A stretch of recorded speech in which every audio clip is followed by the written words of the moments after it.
आज के वीडियो में हम लोग आधुनिक भारतीय इतिहास में शिक्षा का विकास कैसे हुआ है भारत में, इसको हम लोग देखेंगे। ठीक है, तो अंग्रेजों के समय में अगर कहा जाए तो 1813 के अधिनियम में 1 लाख रुपया खर्च करने की बात पहली बार भारत में शिक्षा के लिए किया गया। लेकिन शिक्षा के लिए अलग अलग आयोग बनाए गए। वो आयोग कब बनाए गए, वो आयोग किसने बनाया, उसमें क्या प्रावधान किए गए, यहाँ से क्वेश्चन बार बार पूछा जाता है। तो जरा आप देखिएगा इसको। सबसे पहले अगर बात की जाए शिक्षा के विकास के लिए, चार्ल्स वुड डिस्पैच आया था 1854 में, डलहौजी के समय में लाया गया था। इसे हम वुड आयोग कहते हैं। इसे शिक्षा का मैग्ना कार्टा कहा जाता है। तो पहला शिक्षा आयोग यही है, चार्ल्स वुड डिस्पैच, या इसे वुड आयोग कहते हैं। तो कब? 1854 में डलहौजी के समय में पास किया गया। इसके बाद आया हंटर कमीशन। हंटर कमीशन 1882 में लाया गया था। और हंटर कमीशन याद रखिएगा बहुत महत्वपूर्ण है, लॉर्ड रिपन के समय में लाया गया था। प्राथमिक शिक्षा पर बल दिया गया था कि प्राथमिक शिक्षा को मजबूत किया जाए भारत में।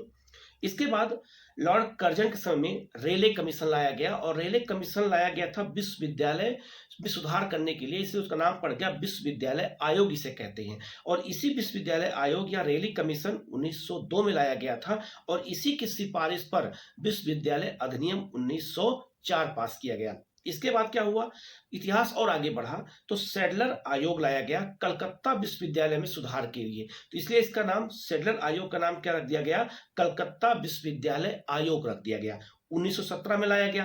ये भी याद रखिएगा, बहुत महत्वपूर्ण ये है कि इसी सैडलर आयोग के कहने पर ही भारत में जो है शिक्षा में जो आपका ग्रेजुएशन है उसे 3 साल किया गया और इंटरमीडिएट को ग्रेजुएशन से अलग कर दिया गया।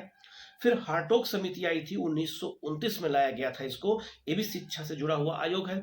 इसके बाद शिक्षा की एक वर्धा योजना 1937 में महात्मा गांधी ने पेश किया था और कहा था प्राथमिक शिक्षा मातृभाषा शिक्षा पर बल दिया जाए। लेकिन द्वितीय विश्व युद्ध शुरू हो गया तो शिक्षा इस जो है योजना को पर ध्यान नहीं दिया गया।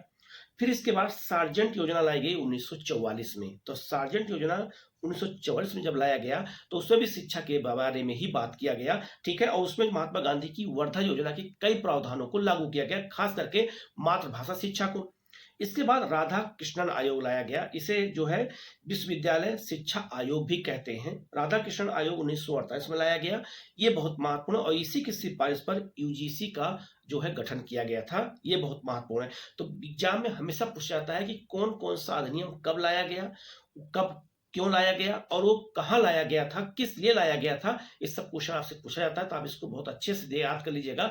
एक जगह मैंने आपको बता दिया है। ऐसे ही आपको चीजें इंपॉर्टेंट मैं बताता रहूंगा, तो चैनल को जरूर सब्सक्राइब कर लीजिएगा, जिससे आपको जो है ये चीजें पता चल जाए कि कौन इंपॉर्टेंट चीज है और जो है हमें कैसे उस पर ध्यान देना है। Okay, thank you.